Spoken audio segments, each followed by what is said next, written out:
بسم اللہ الرحمن الرحیم۔ لائف لائٹ میں خوش آمدید۔ کیچووں کی انسانوں کے لیے وہ خدمات جن کی قدر نہیں کی جاتی۔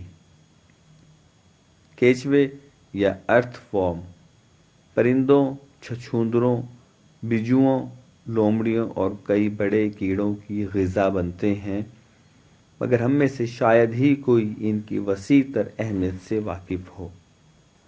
عام طور پر زمین کے اندر چھپے رہنے والے اس جانور سے کوئی ہمدردی بھی نہیں کرتا، لیکن اسے آسانی سے دنیا کے اہم ترین جانوروں میں سے کہا جا سکتا ہے۔ سن 1881 میں چارلس ڈارون کو اس کی اہمیت کا احساس ہوا۔ انہوں نے کہا کہ اس بات میں کوئی شک نہیں ہے کہ دنیا کی تاریخ میں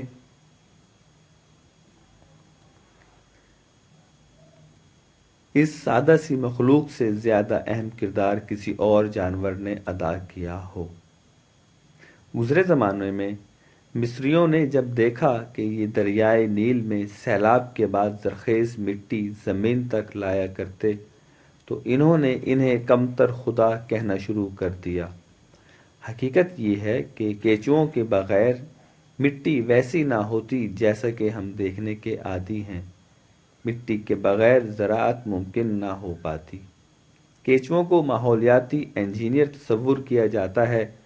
اپنی سرگرمیوں سے یہ مٹی کی خاصیت تبدیل کرنے اور دیگر کئی جانوروں کے لیے نیا ماحول تیار کرنے کی صلاحیت رکھتے ہیں۔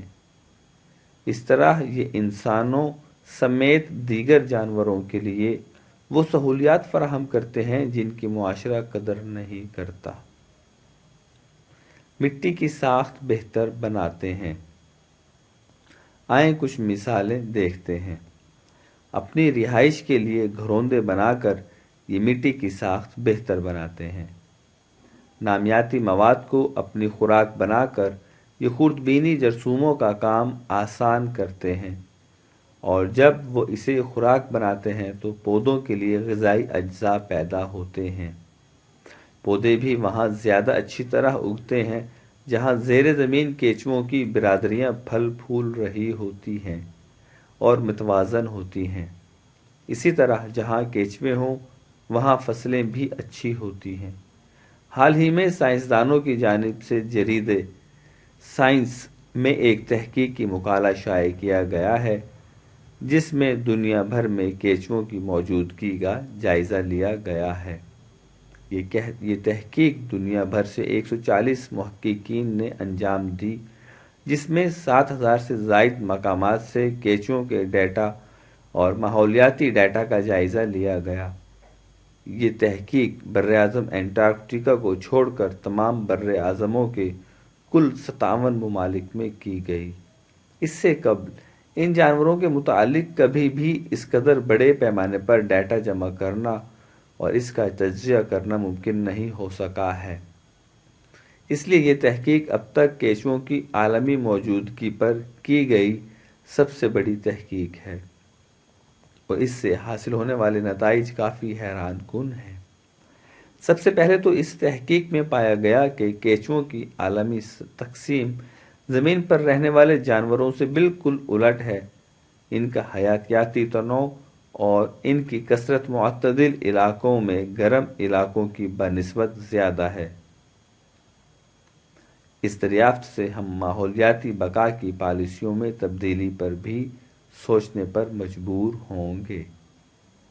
مثال کے طور پر قدرتی علاقوں کو حفاظت کی غرض سے ممنوع قرار دینے کے لیے ایک ڈیٹا جو استعمال کیا جاتا ہے وہ وہاں پر موجود حیاتیاتی تنوع کو مد نظر رکھتا ہے، مگر اب تک ان مقامات کی نشاندہی کے لیے صرف زمین پر رہنے والے جانوروں کو شمار کیا گیا اور زمین کے اندر رہنے والے جانوروں پر کوئی توجہ نہیں دی گئی۔ یہ پانڈا اور عکاپی کے قومی جانور تو نہیں ہیں، مگر ہمارے ماحولیاتی نظام میں ان کی اہمیت کہیں زیادہ ہے۔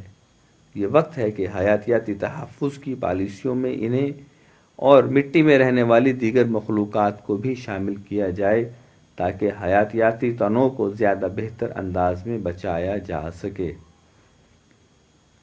موسمی تبدیلی سے کیچوؤں کو خطرہ۔ دوسری دریافت یہ ہوئی کہ عالمی طور پر کیچوؤں کی تقسیم موسمیاتی عوامل مثلاً بارش اور درجہ حرارت سے طے پاتی ہے۔ چنانچہ مقالے کے مصنفین کو خدشہ ہے کہ موسمیاتی تبدیلی کا ان جانوروں کی آبادیوں پر اثر پڑے گا۔ چونکہ موسمیاتی تبدیلیوں کے اثرات ہر علاقے میں مختلف ہوتے ہیں، اس لیے کیچوؤں پر کیا اثر پڑے گا اس کی پیش گوئی نہیں کی جا سکتی۔ کچھ مقامات مثلاً مکمل طور پر منجمد میدانوں میں کیچوؤں کی کچھ انواع کو فائدہ بھی ہو سکتا ہے، مگر کیچوؤں کی زیادہ تر آبادیوں پر اس کے شدید اثرات پڑ سکتے ہیں، جس سے یہ کچھ مقامات سے غائب ہو سکتے ہیں۔ اس سے وہ تمام ماحولیاتی خدمات متاثر ہو سکتی ہیں جو کیچوے پس پردہ رہ کر انسانوں کو فراہم کر سکتے ہیں۔ ہمیں چاہیے کہ وہ اب تک غیر معروف مگر انسانیت کے لیے اتنے ہی اہم ننھے جانوروں کی فکر کریں۔ مٹی ایک ایسا پوشیدہ خزانہ ہے جس میں موجود حیاتیاتی تنوع ہمارے ماحول کے لیے نہایت اہم ہے۔ ہمیں امید ہے کہ آپ یہ ویڈیو پسند کریں گے۔